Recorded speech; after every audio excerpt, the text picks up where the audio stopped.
Moi drodzy, witam Was jeszcze w mojej perspektywie przed świętami, ale Wy oglądacie ten odcinek już w nowym roku, więc wszystkiego dobrego. Mam nadzieję, że święta spędziliście aktywnie i wypoczęliście. No ale tematem tego odcinka są nie święta, a podsumowanie pół roku, jakiej spędziłem na moim nowym rowerze, czyli na Lutu 795 Blade RS i mojej opinii wyrobionej właśnie w tym czasie o tym rowerze. Tak, oczywiście, znajdą się osoby, które powiedzą: Kuba, zachwycasz się każdym sprzętem, a pewnie zwłaszcza sprzętem, który sobie nabyłeś. No dobra, tak, jaram się wieloma sprzętami, ale tak samo jarałem się przez całe życie furami, sprzętem wideo i w każdym tym aspekcie potrafię dostrzec plusy ogromne, cieszyć się nimi i oczywiście minusy, ale jestem z tego typu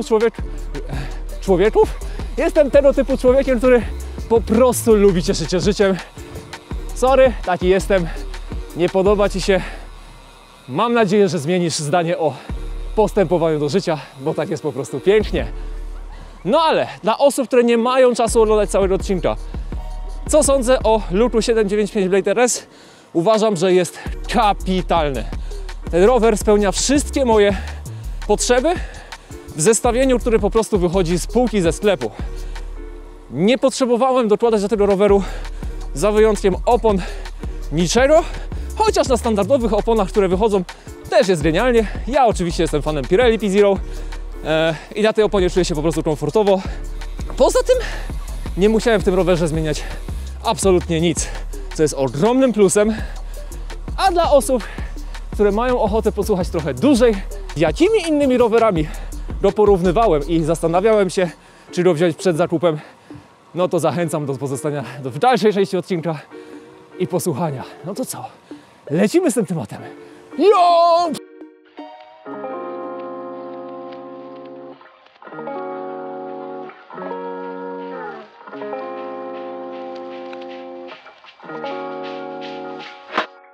Zmiana klimatu, jestem w mieszkaniu, bo tutaj w spokoju, w ciepełku mogę opowiedzieć o dwóch elementach, które gdzieś budziły jakieś obawy w mojej głowie przed tym, jak rower stał się moją własnością. Obręcze hookless nie budzą we mnie jakiegoś ogromnego zaufania i pewności. Natomiast po przestawieniu sobie kilku trybików w głowie i znalezienia takiego bezpieczeństwa, przejechaniu trochę kilometrów na tych obręczach, no stwierdzam, że na razie nie ma z tym problemu. Głęboko wierzę w to, że nie ześlizgnie się z obręczy opona nigdy i że będę do końca na tych obręczach, na tych kołach jeździł bezpiecznie. Warte podkreślenia jest to, że obręcze Torimy świetnie współgrają z oponami Pirelli P Zero w modelu RS, które są właśnie polecane do obręczy hookless. Jedyną rzeczą, do której jeszcze się mocno przyzwyczajam, to ciśnienie w oponie, bo zazwyczaj w poprzednim rowerze pompowałem gdzieś około 5,5 do 6 atmosfer. Na Torimach muszę pompować około 4,2.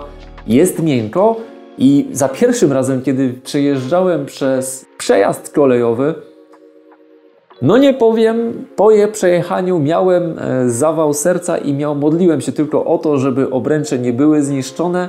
Trzeba zwracać uwagę na to, jak mięciutko ustawia się ciało właśnie podczas wjeżdżania w jakieś nierówności, dziury i tak dalej. Rzecz nowa dla mnie, ale mówiąc szczerze, po 2 miesiącach już nie miałem z tym problemu i w tej chwili naprawdę nie zdarza mi się, żebym dobił obręcz, ale jeszcze gdzieś w głowie trzeba o tym pamiętać. A o moich wrażeniach estetycznych na temat tego roweru możecie oczywiście posłuchać w poprzednim moim materiale. I tak naprawdę wrażenia, emocje, które budził wtedy, budzi we mnie nadal. Uważam, że jest przepiękny. Te linie, o których opowiadałem w poprzednim filmie, naprawdę do dziś, przechodząc obok roweru, zawsze obserwuję i oglądam. Jedyny minus związany z estetyką tego roweru to utrzymanie czystości, zwłaszcza dołu roweru, tej części bardziej matowej. No trzeba po prostu dbać, ale tutaj z pomocą przychodzą z chusteczki Sudalard, które świetnie czyszczą właśnie dół tego roweru. W mojej głowie przy wyborze były 3 rowery. Pierwszym była Orca Aero, którą testowałem przez ponad tydzień. Przemo Piotrowski pozwolił mi na swoje jeździć i sprawdzić się na treningach, bardzo różnych treningach. No i po 6 takich mocnych jazdach w różnych terenach, bo pojeździłem troszeczkę po takich naszych lokalnych górkach, pojeździłem po wale nad Wisłą i wiedziałem, że ten rower jest świetny na teren płaski, ale zdecydowanie nie będzie mi on służył w górach, bo naprawdę się czułem na takim rowerze słabo. Kolejna rzecz, brakowało mi zwinności na tym rowerze. No taka jest charakterystyka rowerów aero. Kiedy jedziecie szybciej, one po prostu mają niewzruszenie, jechać przed siebie, nie zważać na to, co dzieje się z swoim ciałem. One po prostu rżną na wprost. I chwała im za to. Ale to nie jest charakterystyka, jakiej poszukuję. Odsyłam Was tutaj w górze do odcinka o BMC Team Machine R. Rowerze, który uważam jest naprawdę przepiękny. Design tego roweru no zwala mnie z nóg i naprawdę bardzo mocno zastanawiałem się nad tym rowerem.